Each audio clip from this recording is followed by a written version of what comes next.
There's a quiet shift that happens the moment you stop chasing.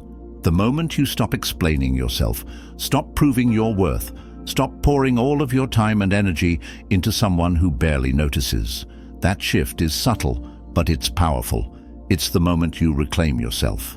Here's the truth most men don't want to face. Attachment breeds desperation, and desperation kills attraction. But detachment creates space. It creates curiosity. It creates respect. Because when you stop orbiting someone else's world and start building your own, they can feel it, even if you never say a word.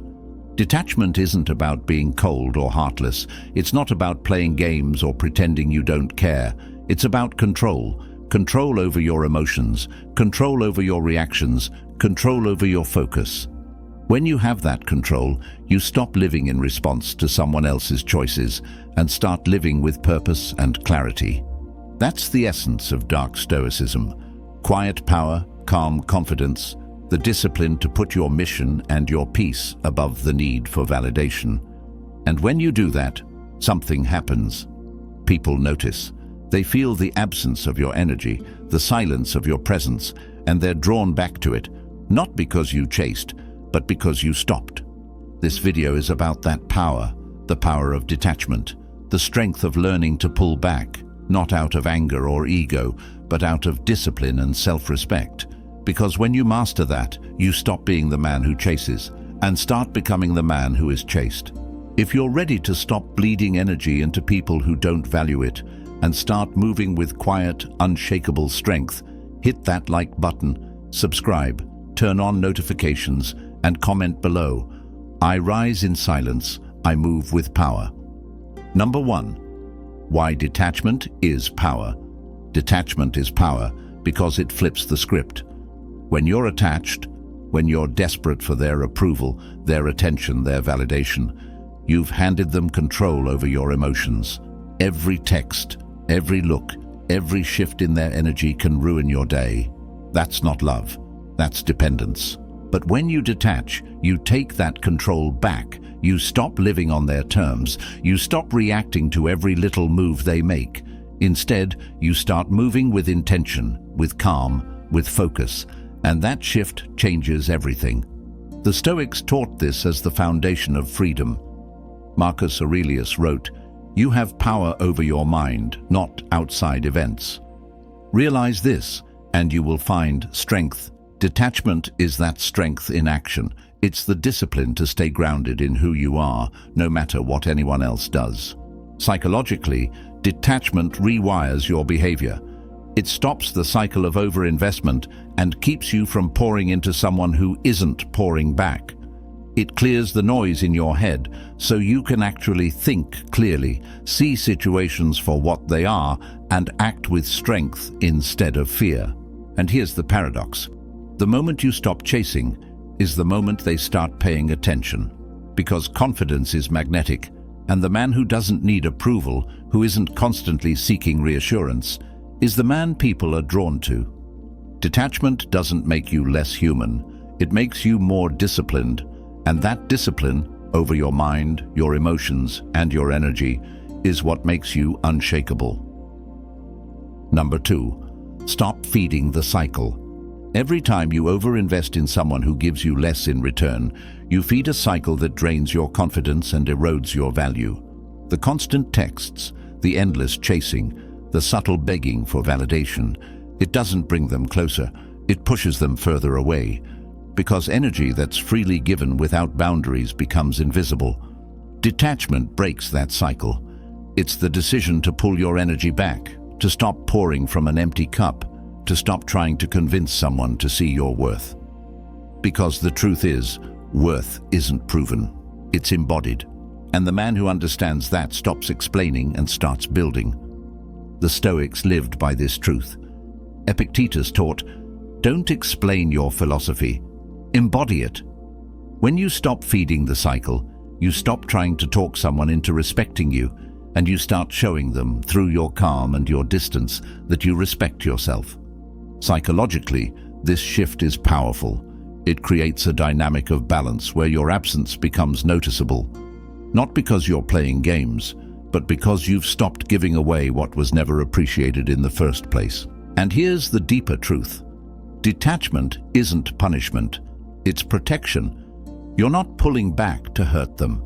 You're pulling back to protect your energy, to create space for clarity, and to start rebuilding yourself without the noise of someone else's approval or disapproval dictating your moves. Stop feeding the cycle, and you'll feel something you haven't felt in a long time: freedom. Number 3, the calm energy of pulling back.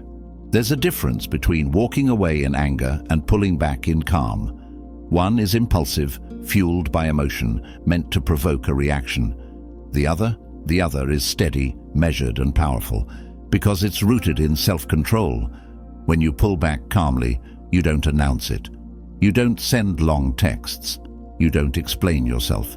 You simply reclaim your energy and redirect it toward yourself, your mission, your growth, your discipline. That calmness is what makes the shift so magnetic. The Stoics understood this kind of quiet strength. Marcus Aurelius wrote, "Be tolerant with others and strict with yourself." The man who masters that balance doesn't lash out or collapse when things don't go his way. He simply adjusts, refocuses, and keeps moving forward, without noise, without chaos, without seeking attention. Psychologically, calm detachment creates what's known as gravitational pull. People notice the difference in your energy. They feel the absence, not as a punishment, but as a void, one they created by taking you for granted. And often that calm silence is louder than any argument could ever be. But here's the key. Calm detachment isn't a strategy to make them chase you. It's a strategy to build yourself. The chase is just a byproduct, not the goal. The real goal is the peace and power that comes from no longer needing anyone to validate your worth. Pulling back isn't about running away. It's about standing firm, quiet, confident, and untouchable. Number 4, detachment isn't coldness. Detachment is often misunderstood. People think it means shutting down emotionally, becoming cold, or pretending you don't care. But true detachment isn't about numbness. It's about balance. It's the ability to care deeply without being consumed. When you're attached, every shift in their energy rocks your world. One text, or lack of one, can ruin your entire day. But when you're detached, you can still love, still feel, still connect, without losing yourself in the process. That's what makes detachment powerful. It keeps you steady when everything else is uncertain. The Stoics lived this truth. Epictetus taught, "When you are delighted with anything, remember that it is not yours. Not in a way that diminishes your joy, but in a way that keeps you grounded." Nothing external, no person, no situation has the power to define you. Psychologically, this creates emotional freedom. You stop overreacting, overthinking, overinvesting. You start observing instead of chasing, responding instead of reacting. That calm presence is magnetic, because in a world full of emotional chaos, the man who remains steady stands out. Detachment isn't about loving less. It's about loving in a way that doesn't destroy your sense of self. It's about giving without expectation, connecting without clinging, and staying grounded in your own worth no matter what. And here's the paradox. The moment you stop needing someone is the moment you become most attractive. Not because you're playing games, but because confidence without attachment is rare. Number 5, scarcity creates value. Human nature is simple. We value what feels rare. When you're always available, always answering instantly, always rearranging your life, always giving without boundaries, you make yourself common, predictable, easy to ignore. But when you detach, when you calmly step back, stop overgiving and start protecting your energy, your presence becomes scarce, and scarcity creates value. It forces people to pause, to reflect, to realize that your attention, your time, and your energy aren't guaranteed. The Stoics understood this long before modern psychology. Seneca wrote, "Associate with those who will make a better man of you. Welcome those whom you yourself can improve." In other words, treat your presence like an investment, not a handout. When you start living that way, people notice. Psychologically, this triggers something powerful, the principle of perceived value. When you're no longer in constant reach, your absence creates a quiet gravity. The energy they once took for granted suddenly feels rare, and rare is irresistible. But here's the paradox. By the time that shift happens, you won't be waiting for their reaction. Because scarcity isn't about manipulation, it's about self-respect. It's about recognizing that your time, your attention, and your peace are valuable and refusing to give them away to anyone who hasn't earned them. When you create that kind of scarcity, not by playing games, but by building boundaries, you don't have to chase. Because the man who respects himself enough to pull back is the man people are drawn to, whether they admit it or not. Number 6, the Stoic mindset of self-priority. Detachment becomes effortless when you embrace a simple truth. Your life must be built around you, not around anyone else.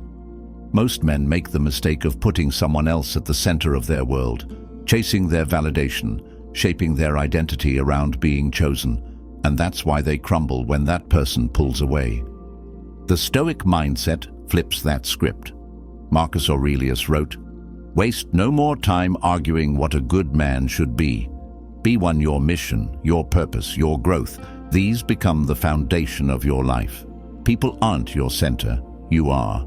Psychologically, this shift is liberating. When you prioritize yourself, not in a selfish way, but in a disciplined, grounded way, you stop moving from desperation. You stop waiting for permission to grow, to build, to rise. You simply start doing it. And that quiet confidence, that calm focus, changes everything. Self-priority isn't about shutting people out. It's about ensuring that your peace, your purpose, and your progress are non-negotiable. When you live that way, no rejection, no silence, no chaos can throw you off balance, because you've built a life that doesn't depend on anyone else to validate it. And here's the paradox. When you live with that kind of self-priority, you naturally become more attractive. People are drawn to men who don't need to be chosen because that energy is rare. But the real power isn't in their reaction, it's in your freedom. Because the man who makes himself the priority is the man no one, not her, not anyone, can control. Number 7, when the energy shifts.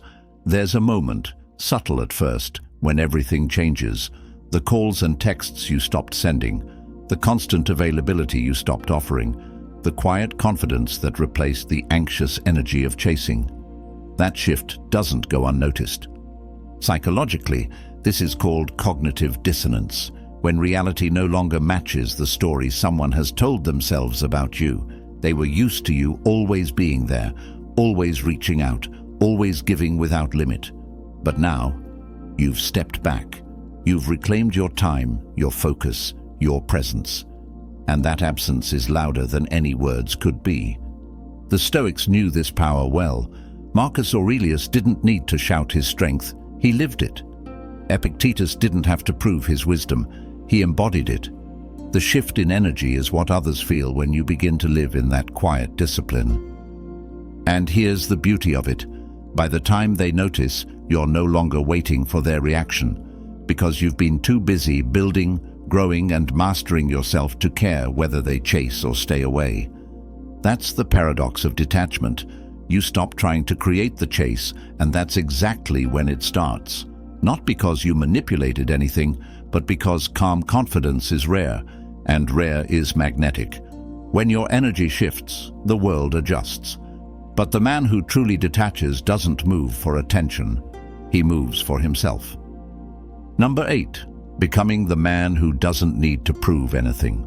The man who detaches stops needing to explain himself, stops needing to prove his value, stops needing to convince anyone of what he already knows, that his worth is not up for negotiation. Most men stay trapped because they're trying to earn what should have been freely given: respect, attention, basic reciprocity.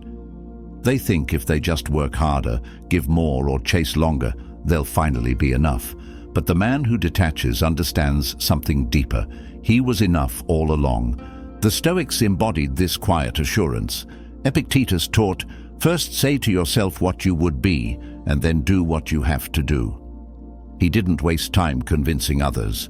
He simply lived as the man he said he was and let his life speak for itself. Psychologically, this is what creates magnetic confidence. You stop moving from a place of fear and start moving from a place of calm. You don't need validation because you've already validated yourself through your discipline, your growth, and your purpose. And here's the paradox. The moment you stop trying to prove yourself, people start noticing you more. Not because you asked for their attention, but because quiet confidence is rare, and rare draws people in without trying. But by the time that happens, you won't even care, because the man who doesn't need to prove anything to anyone has already won the only game that matters, the one with himself. Number 9. Living for you, not for them. Detachment becomes effortless when you shift your focus away from them and onto you. Most men spend their energy trying to be chosen, trying to be noticed, trying to be validated. But when you start living for you, everything changes. The Stoics lived by this principle. Marcus Aurelius didn't waste his days chasing approval. He devoted his time to his mission, his duties, and his inner mastery. He wrote, "It is not that we have a short time to live, but that we waste much of it. Most of that waste comes from trying to please people who don't even value what you're giving. When you live for you, your energy stops scattering. You start building your body, sharpening your mind, growing your mission. You stop checking your phone for their attention and start checking off the goals you've been neglecting." Psychologically, this shift rewires your sense of identity. You stop seeing yourself as someone who needs to be chosen and start seeing yourself as someone who chooses his habits, his standards, his path. That quiet authority is what transforms your life.